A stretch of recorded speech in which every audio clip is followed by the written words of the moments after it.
ವೀಕ್ಷಕರೇ, ಇಂದಿನ high voltage ಪಂದ್ಯದಲ್ಲಿ ಮೈದಾನದಲ್ಲಿ ನಡೆಯುವುದು ದೊಡ್ಡ ಜಗಳ. ಹೌದು ವೀಕ್ಷಕರೇ, ಇನ್ನು ಈ ಒಂದು ಫೈಟ್ನಲ್ಲಿ ಹೊಡೆಯಲು ಮುಂದಾದ ವಿರಾಟ್ ಕೊಹ್ಲಿ ಮತ್ತು ಗೌತಮ್ ಗಂಭೀರ. ವೀಕ್ಷಕರೇ, ಇಂದು ಆಗಸ್ಟ್ 4ರಂದು ಹೈ ವೋಲ್ಟೇಜ್ ಪಂದ್ಯದಲ್ಲಿ ಶ್ರೀಲಂಕಾ ಹಾಗೂ ಇಂಡಿಯಾ ತಂಡವು ಮುಖಾಮುಖಿಯಾಗಿದ್ದವು.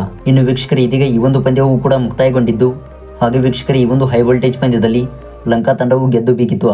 ಹೌದು, ಈ ಒಂದು ಪಂದ್ಯದಲ್ಲಿ ಲಂಕಾ ಪಡೆಯು ರೋಹಿತ್ ಶರ್ಮಾ ಅವರ ಪಡೆಗೆ 32 ರನ್ಗಳ ಸೋಲು ಕೊಟ್ಟಿದೆ ಮತ್ತು ಈ ಒಂದು ODI ಸೀರೀಸ್ನಲ್ಲಿ ಲಂಕಾ ಪಡೆಯು 1 ಅಂತರದಿಂದ ಮುನ್ನಡೆ ಪಡೆದುಕೊಂಡಿದೆ. ಇನ್ನು ವೀಕ್ಷಕರೇ, ಉಳಿದಂಥ ಒಂದು ಪಂದ್ಯವನ್ನು ಲಂಕಾ ತಂಡವು ಗೆದ್ದುಕೊಂಡರೆ ಈ ಒಂದು ಸೀರೀಸನ್ನು ಕೈವಶಪಡಿಸಿಕೊಳ್ಳಲಿದೆ. ಹಾಗೆ ವೀಕ್ಷಕರೇ, ಟೀಮ್ ಇಂಡಿಯಾ ತಂಡವು ಗೆದ್ದುಕೊಂಡರೆ ಈ ಒಂದು ಸೀರೀಸ್ ಸಮವಾಗಲಿದೆ. ಹಾಗಿದ್ದರೆ ಈ ಒಂದು ವಿಡಿಯೋದ ಮೇನ್ ಟಾಪಿಕ್ ಬಗ್ಗೆ ತಿಳಿಯೋದಕ್ಕಿಂತ ಮುಂಚಿತವಾಗಿ ಇವತ್ತಿನ ಸೆಕೆಂಡ್ ODI ಪಂದ್ಯದಲ್ಲಿ ಟೀಮ್ ಇಂಡಿಯಾ ತಂಡದ ಸೋಲಿಗೆ ಕಾರಣವೇನು ಎಂಬುದನ್ನು ದಯವಿಟ್ಟು ಕಾಮೆಂಟ್ ಮಾಡಿ ತಿಳಿಸಿ. ಹಾಗೆ ನಾವು ಕೊಟ್ಟಂಥ ಮಾಹಿತಿ ನಿಮಗೆ ಇಷ್ಟವಾಗಿದ್ದಲ್ಲಿ ದಯವಿಟ್ಟು ಈಗಲೇ ವಿಡಿಯೋಗೊಂದು ಲೈಕ್ನ ಮಾಡಿ.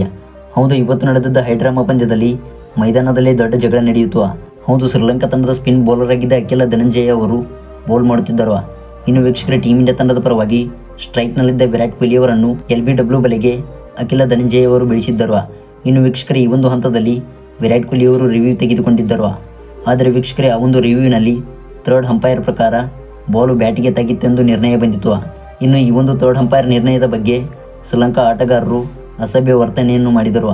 ಹೌದು ವೀಕ್ಷಕರೇ, ಮೈದಾನದಲ್ಲಿ ಕೋಚ್ ಆಗಲಿ ಹಾಗೂ ಅವರ ಸ್ಟಾಪ್ ಆಗಲಿ ಕೆಟ್ಟ ವರ್ತನೆಯನ್ನು ಮಾಡಿತು. ಇನ್ನು ವಿರಾಟ್ ಕೊಹ್ಲಿ ಅವರು ಕೂಡ ಲಂಕಾ ತಂಡದ ಆಟಗಾರರ ಅಸಭ್ಯ ವರ್ತನೆಯನ್ನು ನೋಡಿ ಅವರು ಕೂಡ ಮಾತಿನ ಚಕಮಕಿಯನ್ನು ನಡೆಸಿದರು.